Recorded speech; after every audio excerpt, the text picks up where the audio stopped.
दोस्तों, अभी Shanghai cooperation organisation की एक समिट कंडक्ट की गई थी, वर्चुअल समिट थी, जिसमें पाकिस्तान के प्राइम मिनिस्टर ने भी पार्ट लिया और चाइना के जो शी जिनपिंग हैं उन्होंने भी वर्चुअली इसमें पार्ट लिया।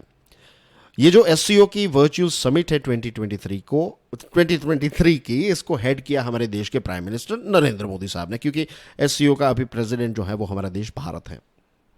अब इस एससीओ की समिट में हमने बीआरआई जो है उसको रिजेक्ट किया है। बीआरआई यानी कि बेल्ट एंड रोड इनिशिएटिव। पता है क्यों? क्योंकि चाइना का ये जो बीआरआई है उसका एक पार्ट है चाइना पाकिस्तान इकोनॉमिक कॉरिडोर, और ये जो है ना, ये हमारे देश का जो जम्मू एंड कश्मीर वाला पोर्शन है जो फिलहाल पाकिस्तान के कब्जे में है, यहां से निकलता है। तो भारत ने बार बार बताया है चाइना को कि देखिए, इस प्रकार की गेम्स हमारे साथ मत खेलिए, ये हमारी टेरिटरी है, आप हमारी टेरिटरी में इस प्रकार के प्रोजेक्ट्स जो है वो कैसे बना सकते हैं। तो चाइना का स्टैंड यह रहता है कि फिलहाल ये पाकिस्तान के कब्जे में है, जब आपके कब्जे में आ जाएगा तब हम आपके साथ नेगोशिएट कर लेंगे, क्या फर्क पड़ता है, अभी तो ये प्रोजेक्ट जो है वो चलेगा।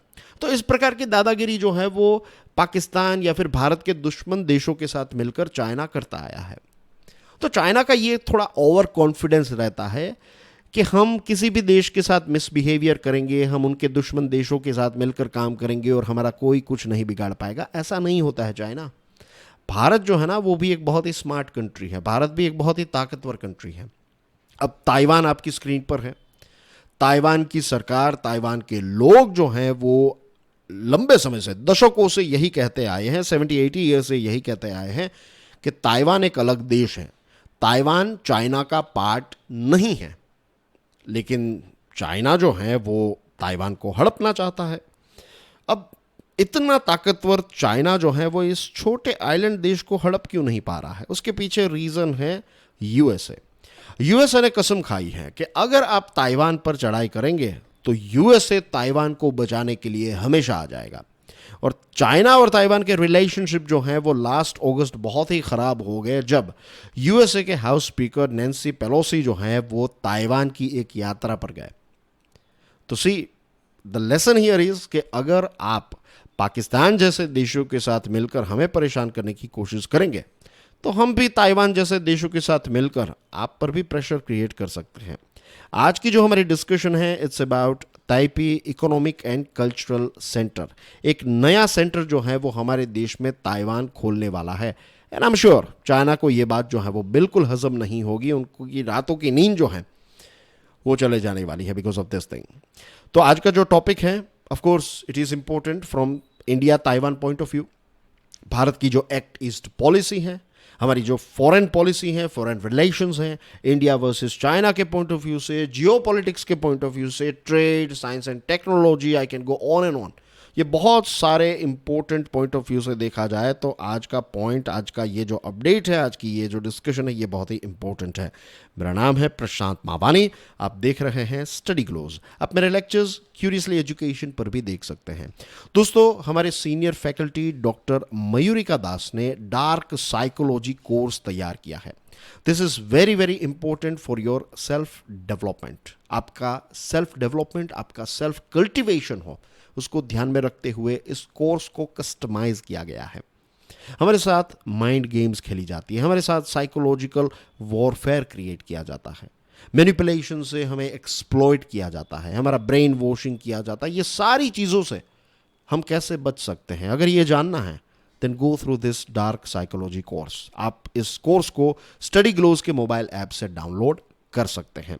Now dear friends, let's talk about TECC. Taiwan की जो सरकार है उसने लास्ट वेंसडे ये अनाउंस किया है कि Taipei economic and cultural centre TECC, इसको खोला जाएगा। एक नया सेंटर मुंबई में खोला जाएगा। मुंबई जो है वो हमारे देश का फाइनेंशियल कैपिटल है। Now dear friends, pay attention, this is not the first centre, this is the third centre in our country. That means India और ताइवान के रिलेशनशिप जो है वो और ज़्यादा गहरे होते जा रहे हैं और ज़्यादा एक्सपांड होते जा रहे हैं। ताइवान की फॉरेन मिनिस्ट्री ने यह भी कहा है कि पिछले कुछ सालों से देखा जाए तो भारत और ताइवान के बीच में जो कोऑपरेशन है वो काफ़ी ज़्यादा एक्सपांड हुआ है। इसमें हमें सिग्निफिकेंट प्रोग्रेस देखने को मिला है। अलग अलग क्षेत्रों की बात करें तो व्यापार, critical supply chains, science and technology, culture, education, ये सारे अलग अलग एरियाज में हमें प्रोग्रेस देखने को मिला है।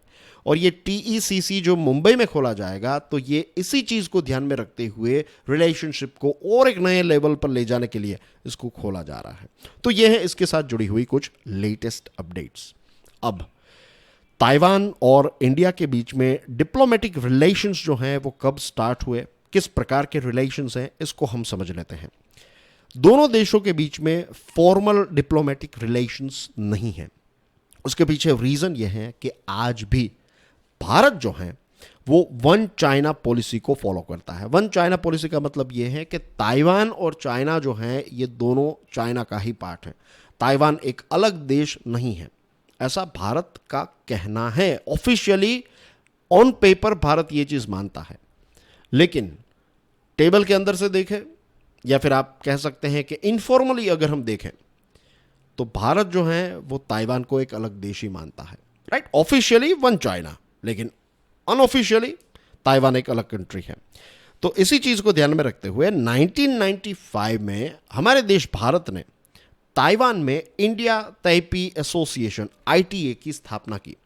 और ये जो ITA है, इट्स लाइक इंडिया की एक प्रकार की, आप समझ लीजिए कि एम्बेसी ताइवान में जो है इसको आप कहते हैं ITA। तो ये जो ITA है इसका काम है कि दोनों देशों के बीच में बिजनेस रिलेशनशिप को और आगे ले जाए, कल्चरल एक्सचेंजेस, टूरिज्म, ये सारी चीज़ों को प्रमोट करने का काम जो है वो ITA करता है। इंडिया ताइपी एसोसिएशन जो है ये काउंसिलर और पासपोर्ट जैसी सेवाएं भी प्रोवाइड करता है। तो वीज़ा अगर चाहिए, ये सारी चीज़ें जो है वो, अगर ताइवान के व्यक्ति को यहाँ पर आना है तो ये ITA में जाकर वो सारी चीज़ों को अप्लाई कर सकता है। This is how it works. बदले में उसी साल 1995 में ताइवान ने अपना पहला Taipei economic cultural centre Delhi में खोला। तो this is like de facto Taiwan की एम्बेसी इन आवर कंट्री, क्योंकि भारत जो है वो वन चाइना पॉलिसी को फॉलो कर रहा है, तो चाइना की एम्बेसी ऑलरेडी यहाँ पर है, तो ताइवान का क्या। तो ताइवान के लिए इस प्रकार का एक नया सेटअप जो है वो दोनों देशों ने मिलकर ये सेटअप किया। तो Taipei economic and cultural centre पहला जो है ना वो 1995 में दिल्ली में खोला गया। बायलैटरल ट्रेड की बात करें तो पिछले कुछ सालों से दोनों देशों के बायलैटरल ट्रेड में हमें एक अपस्विंग देखने को मिला है। 2006 में $2 बिलियन का दोनों देश जो है वो व्यापार करते थे एक दूसरे के साथ, ऑफ कोर्स, क्योंकि ये बायलैटरल है, द्विपक्षीय व्यापार। 2021 में ये आंकड़ा जो है ये $8.9 बिलियन हो गया, और आने वाले समय में ये आंकड़ा जो है ये और ज़्यादा बढ़ने वाला है। इसके पीछे भी खास रीज़न है। खास रीज़न ये है कि ये जो ताइवान देश है ये एक चीज़ के लिए बहुत ज़्यादा फेमस है, and that is semiconductor chip. दुनिया की 70% जितनी जो रेगुलर सेमीकंडक्टर चिप हैं वो ताइवान में पैदा होती है। और सेमीकंडक्टर चिप में भी कुछ ऐसी चिप्स होती हैं जो बहुत ही ज़्यादा एडवांस्ड होती हैं। तो ऐसी मोस्ट एडवांस्ड चिप्स की बात करें तो 90% जितनी चिप्स ताइवान में पैदा होती है। तो ये दो पॉइंट्स अगर किसी को समझ में आ जाए तो पता चल जाता है कि ताइवान जो है ये एक बहुत ही टेक्नोलॉजिकली एडवांस देश है। अब ये सेमीकंडक्टर चिप्स का इस्तेमाल जो है वो स्मार्टफोन्स में होता है, राइट। हमारी कार्स में इसका इस्तेमाल होता है, डेटा सेंटर्स में इसका इस्तेमाल किया जाता है, फाइटर जेट्स में इसका इस्तेमाल होता है, आर्टिफिशियल इंटेलिजेंस के साथ जुड़ी हुई सारी टेक्नोलॉजीज में चिप जो है इसका इस्तेमाल होता है। और फ्यूचर में ताइवान की कंपनीज जो है वो अपनी एक्सपर्टीज़ हमारे साथ शेयर करेगी। भारत में ताइवान की जो कंपनीज हैं वो मैन्युफैक्चरिंग प्लांट लगाने वाली हैं, जिसके बारे में आज हम बात करने वाले हैं। Don't worry about it. तो ये एक चीज़ जो है इसको अगर आप समझ ले तो आपको पता चल जाएगा कि फ्यूचर में दोनों देशों के बीच में बायलैटरल ट्रेड जो है, इन्वेस्टमेंट जो है वो काफ़ी ज़्यादा बढ़ेगा। अब एक बहुत ही फेमस कंपनी है एप्पल। एप्पल का जो एक सप्लायर है, सबसे बड़ा सप्लायर एप्पल के फ़ोन का और प्रोडक्ट्स का, फॉक्सकॉन, जो प्रोडक्शन करता है, तो इसका एक प्लांट जो है ये ऑलरेडी तमिलनाडु में है। ये ताइवान बेस्ड फॉक्सकॉन, ये कंपनी जो है ये ताइवान बेस्ड कंपनी है। तो इसका ऑलरेडी एक प्लांट तमिलनाडु में है। आने वाले समय में ये और इसको एक्सपांड करने वाला है। कर्नाटका में एक नई प्रोडक्शन फैसिलिटी जो है वो अप्रैल 2024 से स्टार्ट हो जाएगी। तो इससे भी व्यापार और इन्वेस्टमेंट जो है वो और आगे बढ़ेगा। So this is the reason, right. अब ताइवान की फॉरेन की जो पॉलिसी है वो है न्यू साउथ बाउंड पॉलिसी। जैसे हमारी जो एक्ट ईस्ट पॉलिसी है, वैसे ताइवान की न्यू साउथ बाउंड पॉलिसी है। तो इस पॉलिसी के तहत ताइवान जो है वो साउथ ईस्ट एशिया के देश, साउथ ईस्ट में आप ले लीजिए आसियान के सारे देश आ गए, association of south east Asian nation. South Asia की बात करें तो आप सार्क के देश ले लीजिए इसमें, राइट। साउथ ये जो सार्क के 8 देश हैं, राइट, मुझे इसका फुल फॉर्म अभी क्लिक नहीं हो रहा है, SAARC, South Asian Association of Regional Cooperation, that's the full form of SAARC. और पैसिफिक के देशों के साथ और ज़्यादा व्यापार और ज़्यादा कोऑपरेशन जो है, एक्सचेंजेस और कोऑपरेशन बढ़ाने की ये फॉरेन पॉलिसी है ताइवान की। अब इस पॉलिसी के तहत खास करके एक्सचेंजेस और कोऑपरेशन साइंस एंड टेक्नोलॉजी में, एजुकेशन में, कल्चर और people to people contact Taiwan के लोग और वेस्टर्न इंडिया के लोगों के बीच में और डीप हो, इस पर ताइवान जो है वो काम कर रहा है। जैसे मैंने आपको कर्नाटका का बताया, तमिलनाडु का बताया, दिल्ली में ऑलरेडी 1995 में सेंटर खोला था, तो उन सारे क्षेत्रों में तो हैं, लेकिन वेस्टर्न इंडिया में उतनी ज़्यादा ताइवान की पकड़ नहीं है। तो इसको एक्सपांड करने के लिए ये नया सेंटर जो है एक बहुत ही इंपॉर्टेंट रोल प्ले करेगा। इसी के साथ साथ ताइवान की एक और स्ट्रेटजी है China plus one. What is the meaning of China plus one? इसका मतलब यह है कि ताइवान की कंपनीज का प्रोडक्शन सेंटर चाइना में तो है ही, लेकिन सिर्फ चाइना में नहीं रखना है, क्योंकि चाइना के साथ रिलेशनशिप कभी भी खराब हो सकते हैं। तो दे वांट के उनका प्रेजेंस जो, उनका मैन्युफैक्चरिंग बेस जो है वो दुनिया के दूसरे देशों में भी हो, for example Vietnam, for example India, right. तो ये जो उनकी पॉलिसी है ये भी भारत के साथ परफेक्टली सिंक्रोनाइजेशन में है। 2012 में ये TECC जो है वो चेन्नई में खोला गया। दिल्ली वाला तो मैंने आपको बताया। तो चेन्नई में जब खोला गया तो चेन्नई का ये जो TECC है वहाँ पर कॉन्सुलेट की सर्विस भी मिलती है, राइट। तो वीज़ा और इन सारी चीज़ों की सर्विसेज जो है वो आपको यहाँ पर मिल जाएगी। TECC चेन्नई जो है, इसकी वजह से क्या हुआ कि ताइवान का जितना भी इन्वेस्टमेंट भारत में होता था तो उसका 60% जितना इन्वेस्टमेंट जो है वो सदर्न इंडिया में होने लगा because of this centre in Chennai.